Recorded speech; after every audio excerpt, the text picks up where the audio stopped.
చూస్తున్నాం. తెలంగాణలో మున్సిపల్ ఎన్నికల కోలాహలం తుది అంకానికి చేరుకుంది. రాష్ట్ర వ్యాప్తంగా 116 మున్సిపాలిటీలు 7 కార్పొరేషన్లలో గెలుపొందిన అభ్యర్థులు నేడు ప్రమాణ స్వీకారం చేయనున్నారు. అనంతరం అత్యంత కీలకమైన మేయర్లు, చైర్మన్ల ఎన్నిక ప్రక్రియ ప్రారంభం కానుంది.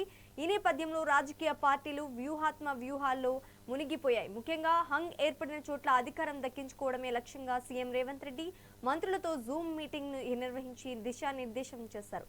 క్యాంపుల నుంచి అభ్యర్థులు నేరుగా ఎన్నికల కేంద్రాలకు చేరుకుండటంతో రాష్ట్ర వ్యాప్తంగా ఉత్కంఠ నెలకొంది.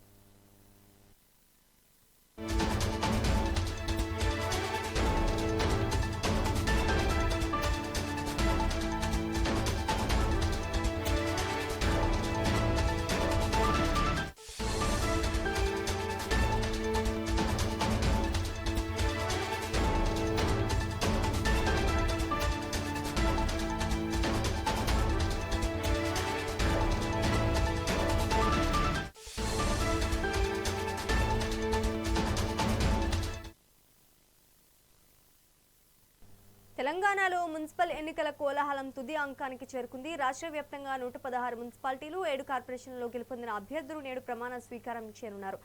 అనంతరం అత్యంత కీలకమైన మేయర్లు, చైర్మన్ల ఎన్నిక ప్రక్రియ ప్రారంభం కానుంది. ఈ నేపథ్యంలో రాజకీయ పార్టీలు ప్రతివ్యూహాల్లో మునిగిపోయాయి. ముఖ్యంగా హంగ్ ఏర్పడిన చోట్ల అధికారం దక్కించుకోవడమే లక్ష్యంగా సీఎం రేవంత్ రెడ్డి మంత్రులతో జూమ్ మీటింగ్ నిర్వహించి దిశానిర్దేశం చేశారు. క్యాంపుల నుంచి అభ్యర్థులు నేరుగా ఎన్నికల కేంద్రాలకు చేరుకోవడంతో రాష్ట్ర వ్యాప్తంగా ఉత్కంఠ నెలకొంది. ఇక ఇదే అంశానికి సంబంధించి మరింత సమాచారం కరీంనగర్ నుంచి మా ప్రతినిధి రవితేజ అందిస్తారు. రవితేజ, చెప్పండి. ఏదైతే ఉమ్మడి కరీంనగర్ జిల్లాలో చూస్తే ఇటు ఆసక్తికరంగా మారిందని చెప్పొచ్చు. ఈ పొలిటికల్ ఏదైతే ఈ మేయర్ స్థానాలకు, చైర్మన్ స్థానాలకు రసవత్తంగా కొనసాగుతున్నాయి. ఇటు నిన్న అర్ధరాత్రి వరకు కూడా ఇటు ఒకరికొకరు మంతనాలు చేయడంతో ఇటు బేరాసారాలు కూడా జరిగినట్టు తెలుస్తుంది. ఇటు కరీంనగర్ కార్పొరేషన్ ముఖ్యంగా చూస్తే కరీంనగర్ కార్పొరేషన్ చేజిక్కించుకోవడానికి ఇటు బీజేపీ మొదటి నుంచి ప్రయత్నాలు చేసినప్పటికీ దాన్ని భంగం చేయడానికి ఇటు అధికార పార్టీ ఏదైతే ఉన్న కాంగ్రెస్ పార్టీ కూడా ఎన్నో ప్రయత్నాలు చేసినప్పటికీ ఇప్పటి వరకు మనకు అందిన సమాచారం ప్రకారంగా బీజేపీ మరి కరీంనగర్ స్థానాన్ని చేజిక్కించుకోవడానికి ప్రయత్నం చేస్తున్నట్టు క్లియర్ గా కొంచెం తెలిసి వచ్చింది. మనకి ఏంటంటే మొదటి నుంచి కూడా మెగా 90కి వచ్చిన సమాచారం ప్రకారం మనం ఈ రోజు క్లియర్ గా చెప్పదలుచుకున్నాం. ఇటు ఖచ్చితంగా ఇప్పుడు కరీంనగర్ కార్పొరేషన్ మాత్రం అయితే బీజేపీ దక్కించుకుని పోతుందని చెప్పేసి మనకు తెలుస్తుంది. ఇప్పుడిప్పుడే మనకు వచ్చిన విజువల్స్ లో కూడా మనం చూడొచ్చు. ఏదైతే వాళ్ళ బీజేపీ శ్రేణులకు సంబంధించిన యూనిట్స్ తోని కరీంనగర్ కు దగ్గరకు వచ్చేసారు. ఆల్రెడీ కాసేపట్లో మేయర్ స్థానాన్ని కూడా ఎంచుకునే ప్రయత్నం కూడా ఉంది. దీంతో పాటు ఉమ్మడి కరీంనగర్ జిల్లాలో చూస్తే ఇటు పెద్దపల్లి నియోజకవర్గంలో పెద్దపల్లి జిల్లాలో చూస్తే నాలుగు ఇటు municipal plus corporation Congress party చేజిక్కించుకోండి. అదే విధంగా ఇటు జగిత్యాల జిల్లా చూస్తే జగిత్యాల జిల్లాలో ఒకటి హంగ్ ఏర్పడడంతో ఇటు మరొకటి ఒకే పార్టీ నుంచి ఇద్దరు నాయకులు ఒకే పార్టీ నుంచి ఇద్దరు నాయకులు ఏదైతే వాళ్ళ గ్రూప్లకు సంబంధించిన వాళ్ళు ఏదైతే దానికి సంబంధించిన మన సంజయ్కి వర్గం సంబంధించిన అతను మేయర్ స్థానం దక్కించుకోవాలని తాను చూస్తున్నాడు. మరో పక్క ఏదైతే జీవన్ రెడ్డి తన వర్గానికి ఖచ్చితంగా నాకు మేయర్ చైర్మన్ స్థానం ఇస్తేనే మేము మా వర్గం అంతా సపోర్ట్ చేస్తుందని చెప్పేసి కరకరంగా చెప్పినట్టు తెలుస్తుంది. మొత్తానికైతే సంజయ్ తో చేతులకు కలిపేది లేదని చెప్పేసి దిశ నిర్దేశన చేయడానికి కూడా డిసైడ్ చేయడానికి కంప్లీట్ గా చైర్మన్ పదవి ఇస్తేనే మా మద్దతు ఉంటదని చెప్పేసి ఒక పక్క చెప్పుకొస్తున్న పరిస్థితి.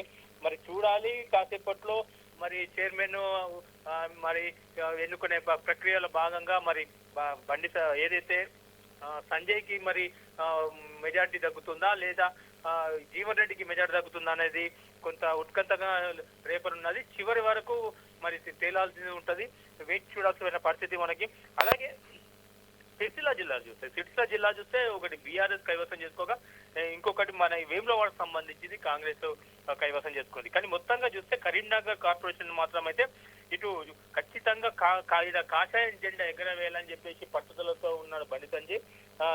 చెడగొట్టే అంటే ఏదైతే ఇక్కడ మన రాష్ట్రంలో కాంగ్రెస్ ప్రభుత్వం ఉన్నప్పటికీ కాంగ్రెస్ పీఠం దక్కించుకోవాలని చెప్పేసి నేను నిన్నటి నుంచి కూడా ప్రయత్నం చేసినప్పటికీ ఇలా ముఖ్యంగా బీఆర్ఎస్ కీలకం కాబోతుంది.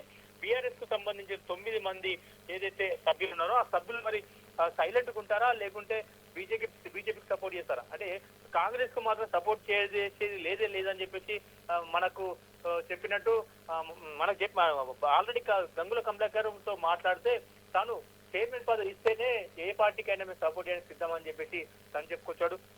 మరి చూడాలి అధికారం మరి అధిష్టానం ఏం చెప్పింది అన్నది, బీఆర్ఎస్ కు నాయకులకు ఏం చెప్పింది, మరి సైలెంట్ ఉంటుందా లేకుంటే బీజేపీకి సపోర్ట్ చేస్తుందా కాంగ్రెస్ సపోర్ట్ ఇస్తుందా అనేది చివరి దశలో వరకు తెలియదు. అయితే వీళ్ళైతే ఏదైతే బీజేపీ వాళ్ళైతే సంతోషం వ్యక్తం చేస్తున్నారు. ఖచ్చితంగా మాదే పీఠము మేమే దక్కించుకుంటామని చెప్పి. ఎందుకంటే 30 సీట్లు ఆల్రెడీ బీజేపీ పార్టీ దక్కించుకున్నది. దాంతో పాటు 2 ఇండిపెండెంట్ అభ్యర్థులను తీసుకోవడం జరిగింది. కాబట్టి చివరిగా ఈ బీజేపీ మాత్రం 9 మంది సైలెంట్ ఉంటే మాత్రం బీఆర్ఎస్ సంబంధించిన 9 మంది సైలెంట్ ఉంటే మాత్రం బీజేపీ మాత్రం గట్టెక్కే అవకాశాలు ఉన్నాయి. కాబట్టి వాళ్ళు కరాఖండుగా చెప్తున్నారు. మరి అర్ధరాత్రి వరకు మరి ఎలాంటి వాళ్ళిద్దరి మధ్యలో సమావేశాలు అయినాయా, మరి అంతర్గత విషయాలు అయితే మనకి ఇంకా తెలిసి రాలేదు. కానీ చివరికైతే బీజేపీ ఇక్కడ కాంగ్రెస్ కరీంనగర్ కార్పొరేషన్ పీఠం అయితే దక్కించుకునే అవకాశాలు అయితే మెరుగ్గా కనిపిస్తున్నట్టు తెలుస్తుంది. Sreeja. For the update Ravikumar.